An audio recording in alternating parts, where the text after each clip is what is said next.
ہزاروں سال پہلے ایک بادشاہ تھا جس کا نام نمرود تھا۔ شروع میں لوگ کہتے تھے کہ وہ ایک اچھا بادشاہ ہے۔ وہ قوم کلدانیہ پر حکومت کرتا تھا۔ اس کی سلطنت بہت بڑی اور طاقتور بن گئی، لیکن جب وہ طاقتور ہوا تو تکبر میں آ گیا۔ اس نے کہنا شروع کر دیا کہ میں ہی خدا ہوں، میری عبادت کرو۔ بہت سے اسلامی علماء کا ماننا ہے کہ قرآن میں جس بادشاہ نے حضرت ابراہیم سے بحث کی وہ یہی نمرود تھا۔ اس کا اصل نام تھا نارمسد۔ وہ تاریخ کے سب سے ظالم بادشاہوں میں شمار ہوتا ہے، جو تو 1400 سال حکومت کرتا رہا، اور اس نے بائبل، نینوا اور کالہ جیسے شہر بسائے۔ نمرود نے اپنے آپ کو خدا کہلوانا شروع کیا تو اس نے اپنے بت بنوائے اور لوگ ان کی پوجا کرنے لگے۔ لوگ ستاروں، سورج، چاند اور بتوں کی عبادت کرتے تھے۔ جو انکار کرتا اس کو سزا دی جاتی، بعض کو آگ میں جلا دیا جاتا۔ ایک دن دوپہر کے وقت نمرود نے ایک عجیب خواب دیکھا۔ آسمان سے ایک روشنی اتری جو سورج چاند سے زیادہ چمکدار تھی۔ وہ فوراً اپنے نجومیوں کے پاس گیا۔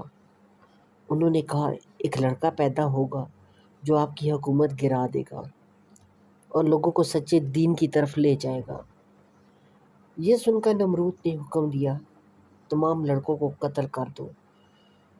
اسی وقت حضرت ابراہیم علیہ السلام پیدا ہوئے۔ ان کی والدہ نے انہیں ایک غار میں چھپا دیا۔ وہاں حضرت جبرائیل علیہ السلام نے ان کو اپنی انگلیوں سے دودھ اور شہد پلایا اور وہ محفوظ رہے۔ حضرت ابراہیم علیہ السلام جب جوان ہوئے تو انہوں نے بتوں کی عبادت کو جھوٹ قرار دیا۔ انہوں نے کہا یہ بت بول نہیں سکتے، سن نہیں سکتے، کسی کو بچا نہیں سکتے، یہ کیسے خدا ہو سکتے ہیں؟ انہوں نے اپنے والد آزر اور قوم کو سمجھایا، لیکن سب ناراض ہو گئے۔ ایک دن سب لوگ میلے پر چلے گئے۔ حضرت ابراہیم علیہ السلام نے موقع دیکھا اور تمام بت توڑ دیے، صرف بڑے بت کو چھوڑ دیا اور اس کے کاندھے پر کلہاڑی رکھ دی۔ جب لوگ واپس آئے تو غصے میں پوچھا یہ کس نے کیا؟ حضرت ابراہیم علیہ السلام نے کہا اس بڑے بت سے پوچھو، شاید اسی نے مارا ہو۔ لوگوں نے کہا وہ تو بول بھی نہیں سکتا۔ ابراہیم نے کہا تو پھر تم اس کی عبادت کیوں کرتے ہو؟ آگ میں ڈالنے کا واقعہ اللہ تعالیٰ کی طرف سے ایک معجزہ۔ نمرود کو بہت غصہ آیا۔ اس نے کہا اسے آگ میں جلا دو۔ لوگوں نے 1 مہینے تک لکڑیاں جمع کی اور اتنی بڑی آگ جلائی کہ پرندے بھی اوپر سے نہیں گزر سکتے تھے۔ انہوں نے حضرت ابراہیم علیہ السلام کو رسیوں سے باندھا اور منجنیق میں ڈال کر آگ میں پھینکنے لگے۔ حضرت ابراہیم علیہ السلام نے کہا حسبی اللہ و نعم الوکیل، اللہ میرے لیے کافی ہے، وہی بہترین کارساز ہے۔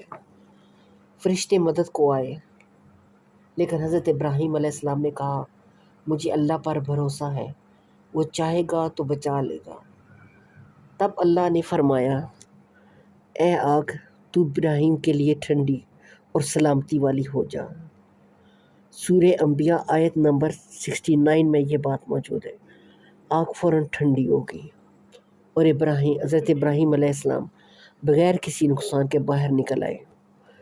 یہ ایک بڑا معجزہ تھا۔ نمرود کی اللہ سے جنگ اور انجام۔ نمرود پھر بھی باز نہ آیا۔ اس نے کہا میں آسمان والے خدا سے جنگ کروں گا۔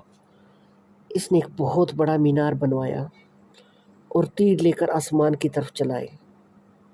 اللہ نے وہ تیر خون آلود واپس بھیجے۔ نمرود نے کہا میں نے آسمان کے خدا کو مار دیا، لیکن یہ صرف ایک وہم تھا۔ پھر اللہ نے ایک مچھر بھیجا، وہ نمرود کی ناک کے ذریعے دماغ میں چلا گیا۔ نمرود کو سخت درد ہوا، دن رات سر پر ہتھوڑے مرواتا رہا۔ آخر ایک سپاہی نے زور سے ہتھوڑا مارا اور نمرود کا سر پھٹ گیا، وہ مر گیا۔ اللہ نے دنیا کے سب سے طاقتور بادشاہ کو ایک چھوٹے سے مچھر سے ہلاک کر دیا۔